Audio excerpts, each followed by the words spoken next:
Hi, boys and girls. Well, today, I guess we're going to find out how Kelsey did in ballet class. I hope she focused on that one spot when she was twirling. All right, let's read to find out. Oh, and Harrison, still hanging out, and he says hello to everybody. So cute. All right. On Saturday afternoon, Kelsey left for her dance class. I crossed my toes and hoped that she would enjoy her first lesson.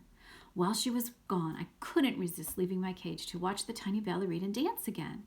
I made sure I was back in my cage long before Kelsey got back. "Humphrey, Humphrey!" she shouted as she raced into the room. "Wait until I show you." She stood in front of my cage and noticed that the music box was open. "Wait a minute. I closed that before I left," she said. "Maybe there's something wrong with the lid." I didn't squeak one word. "Anyway, I want to show you what I learned at ballet class," she said. "Good, good, good," I replied. She pointed at her shiny pink shoes. "These are my ballet slippers," she said. Next, she showed me 5 positions for the feet, and then she did some very graceful dipping moves. Oh, Humphrey, was so much fun. I can be graceful. I just have to pay attention to what I'm doing. "That's what our teacher said," Kelsey explained. At the end of class, we got to dance around the room with scarves. Oh my gosh, it was so beautiful. The next day, Kelsey's eye was a rainbow of colors, but it didn't seem to bother her. She spent a long time practicing the 5 positions.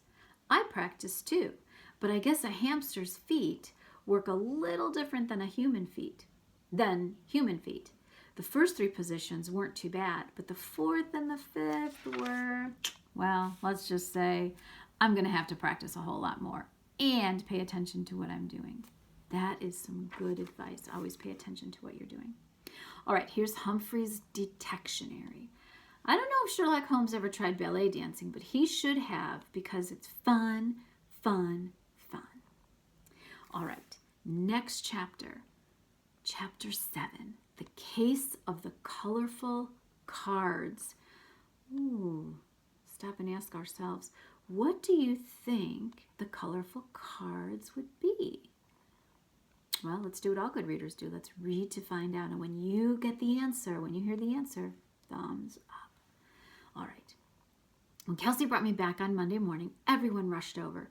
"Whew, that's some black eye," Rosie exclaimed. Actually, it was purple and gray with pink and green stripes, but I didn't correct her. "How's it feel?" Mr. E asked. "Fine," Kelsey said. She set my cage on the table in front of the window and walked very carefully and gracefully, I might add, back to her desk. "Boing, boing!" Og greeted me cheerily. Then Simon came in and everybody wanted to touch the bump on his head. "Okay," he told Small Paul, "but not too hard." "That's nothing," Thomas said, holding the back of his head. "I hit my head and had to get 95 stitches here." "Whew, that explains a lot," just Joey muttered as he walked by. Tall Paul bent down and looked at Thomas's head. "Funny, there's no scar there." Now, as a good reader, I'm starting to wonder if those stories are really true. Anybody else wondering that? Yeah. 95, Simon asked. I'm pretty sure he didn't believe Thomas. "Are you sure?" "If you got 95 stitches in your head, you would be sure," Thomas said. My friends all went to their seats, and as soon as the bell rang, Helpful Holly raised her hand. "Mr. E, excuse me, we always have a vocabulary test on Monday," she said. There were lots of groans from the other students, and some of them went, "Shh, don't say anything." "Well, we won't have one today because we'll have..." And he didn't finish his sentence because just then Mr. Morales walked into the classroom. He was wearing a tie with horses all over it. I wonder if they make a tie with hamsters all over it. "Class, I have another note from Mrs. Brisbane. She says I'm getting stronger every day. Today, I was actually able to put on my slippers. I think of all of you every day." Slippers? Kelsey said that's what ballerinas wear. And Mrs. Brisbane had said she'd be dancing soon. So just as I thought, Mrs. Brisbane really was learning ballet? "I have an address for her now," Mr. Morales said. "So I think it would be nice if you'd all make cards and we'll send them off to her." Great idea, Mr. E said. We'll start on that right away. After Mr. Morales left, Mr. E passed out colorful paper. Oh, wait a minute. Now I'm starting to understand what the title of the chapter was. Remember, colorful cards. Holly's hand shot up in the air.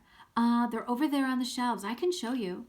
No thanks, Holly. You start writing, Mr. E replied. Now be sure to make your card reflect your personality. Can I take this home and work on it tonight? Daniel asked. Try to do it now, Daniel, Mr. E told him. If you don't finish, you can take it home. Soon all my classmates were bent over their tables working, all except for Joey. He stared at his paper, but he didn't write one single word.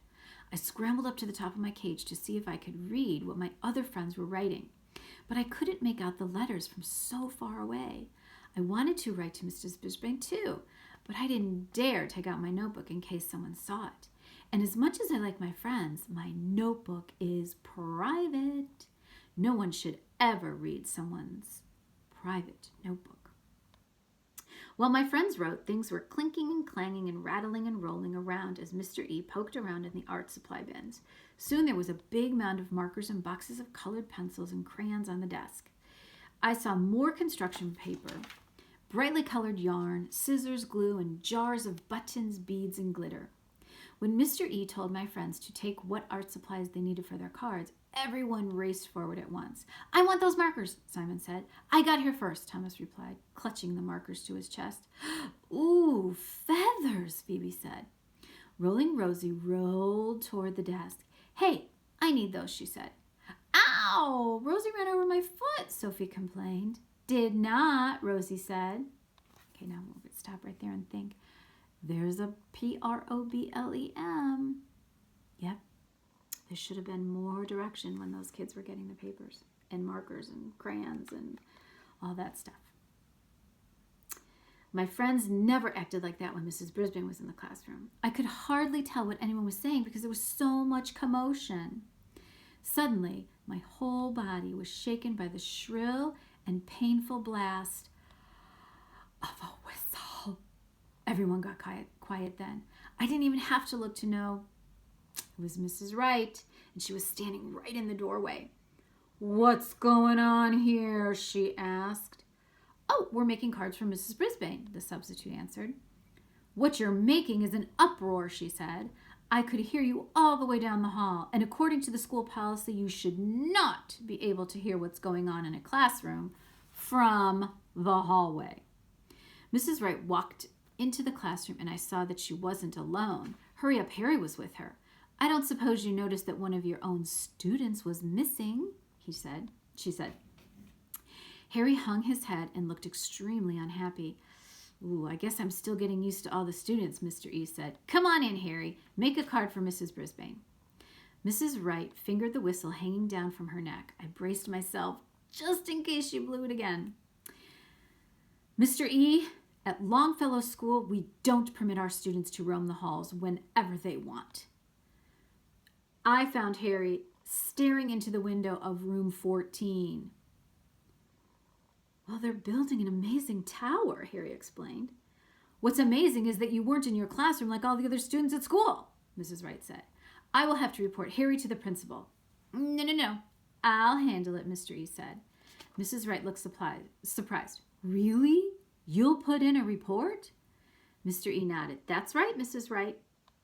I was surprised and relieved when Mrs. Wright and her whistle left the room. But I was sorry that Hurry Up Harry was going to get in trouble. He'd gotten in trouble a lot at the beginning of the year for being late, but he'd seemed so much better until Mr. E arrived. Do I have to go to the office? Harry asked. No, Harry, but this class is just as much fun as room 14, Mr. E said. Come on, let's make cards. Make them funny and bright with lots of pizzazz. Pizzazz? What on earth was pizzazz? I'd never heard that word before. I'd never seen it on a vocabulary list either. Was it like glitter and beads and glue? Or was it like pizza? Whatever it was definitely a mystery word that I found, yep, you can say it with me, pie-whacking. My friend spent the rest of the morning on the cards, working furiously. Feathers flew, scissors snipped, and there was glitter everywhere. Joey still seemed to be struggling as he stared at his card. Maybe Joey needed help, but Mr. E didn't seem to notice. When the bell for lunch rang, my friends raced out of the door while Mr. E restacked the art supplies. "Everything okay?" Ms. Mack said as she poked her head in the door. "Ah, yeah, fabulous," Mr. E said. "Better than I'd ever expected." "Wait, I'll walk to the lunchroom with you." At last, Og and I were alone. "Og!" I squeaked excitedly. "Boing!" he twanged. "The class is a mess without Mrs. Brisbane," I shouted. "The students are falling back into their bad habits. Harry's late again, and there's too much noise, and no vocabulary quiz, and no Sherlock Holmes." Og splashed wildly in the water. "Boing, boing, boing, boing." I could tell he was almost as upset as I was. "And I want to make a card." "Boing, boing." "And I want to find out where she is," I added. "Boing, boing, boing." There was so much to think about. I wondered if Harry would get back to class on time. I wondered if Mr. E would teach us something in the afternoon. I wondered if Mrs. Brisbane would ever be back. And we'll stop there. What are you wondering?